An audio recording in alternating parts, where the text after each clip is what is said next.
I've never been to Texas. I've created a formula here within the city that is, it's an authentic experience. It's real barbecue.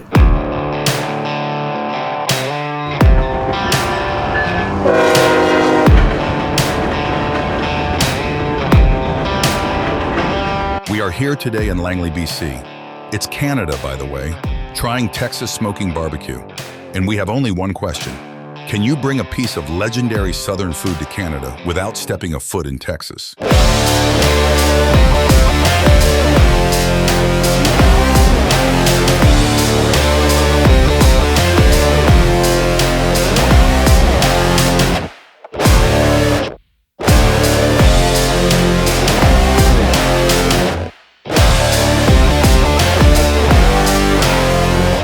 Welcome to the pit. The pit is what we call where our barbecues are. This is where we do everything. Like I keep saying, traditional barbecue, just wood, no gas, and this is what we use here. We use these, right? This is on cooking for tomorrow. This has been cooking for about 7 hours now, 6 to 7 hours. We put the fat side up, it renders back down throughout the meat. You can see all this fat, it's just gonna soak back in there. Before COVID happened, I had been working in finance. I was in a car dealership for multiple car dealerships for upwards of a decade, just over a decade. And I was a hobbyist meat smoker. I got hooked on all those cooking shows and barbecue this, and I wanted to build a big smoker, and I wanted to offer Southern barbecue like they do, down south, which is offset smokers, smoked by, hardwoods for ridiculous amount of hours, but that's what created, the flavors. It'll all fit into one, Nathan, the big one. This is a beef rib. Oh, it falls right off the bone. Did you see that? It's a tougher piece of meat. The brisket, it's up front. If you were to sizzle and sear it, you would not want to eat. But down south, they figured out a way to make this tougher piece of meat just perfect. Literally just perfect.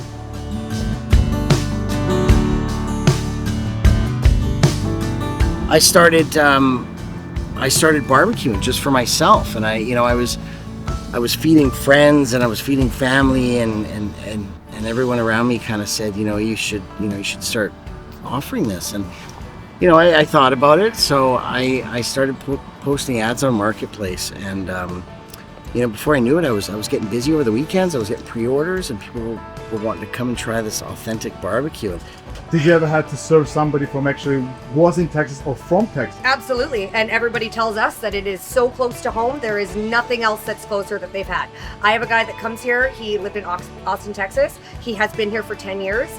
And he says he has tried to find meat that is the same, and he can't find it, and he comes here because this is it. This is the closest to home. Every time somebody says, we're from Texas, this better be good, we see them 2 times more the following week. Or not even in the same weekend. They come back because it's so close to home. And sometimes I'm like, please eat here and just tell us how it is, or give us a review on Google so that we know, and they do, and it's kind of how it works. Have you been in Texas? Have you tried? I have never been to Texas. Do they ever oh my God, you haven't been to Texas and you yet managed somehow to make it close to Texas? Some people do. Some people think that that's where we're from. And then I tell them that the guy that started it really just had OCD and ADHD and just hyper-focused on it and made it exactly what it is. Sometimes I just fake a Texas accent. Can you? Can you fake a Texas accent? Well, it depends sometimes when you want to come all around. I don't know if that was it. Well, all right. Hi, guys. How are we? Best day ever. Hi, guys. Jamie, do you want a bag? What's your problem?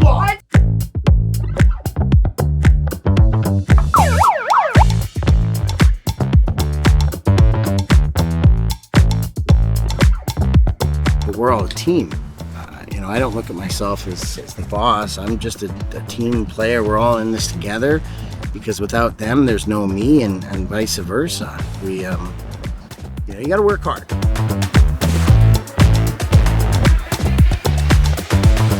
Oh, Nathan loves to help. Nathan always comes to my truck and helps me, and actually, he is the best, biggest help. And he's always there if I need him and call him, and he brings me Slurpees. He brings all of us Slurpees, sorry, not just me. Everybody. Did you bring It's hot out. We gotta make sure that everyone is hydrated.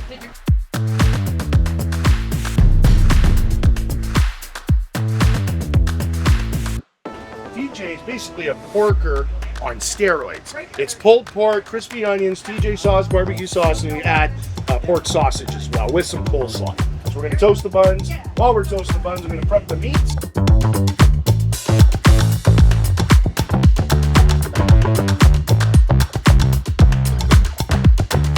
Two TJs. I was walking down the road one day. I smelt the beef brisket. I broke into the truck. I ate all the beef.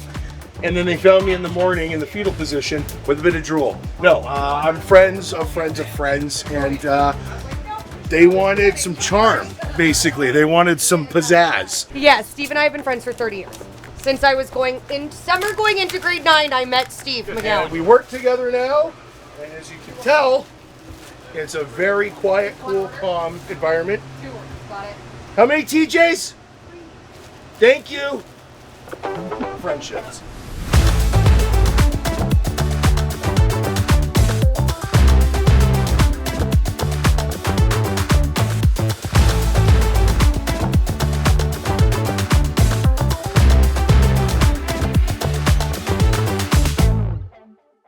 They saw me and they said, hey, that guy looks like he needs to work and get off the streets.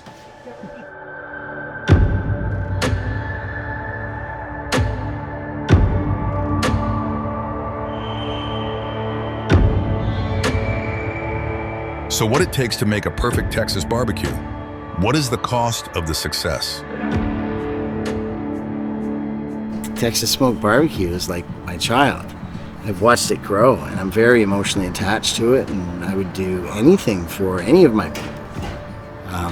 Honestly, I kind of drained my savings. I sold my Harley, and I put everything in. I put all my eggs in one basket, if you will, and it was the Texas smoked barbecue basket. And you know, you got to work hard. You got to work hard. You know, nobody's gonna give it to you.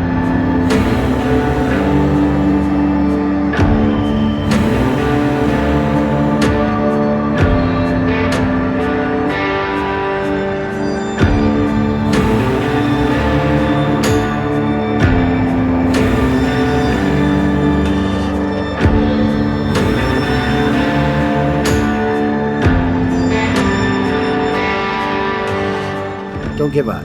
Stay humble. Stay humble. Always be level-minded, grounded.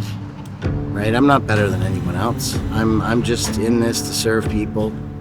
You know, I wanted to share barbecue. I wanted to share what we had. And that's what we're doing. And I'm still loving every minute of it.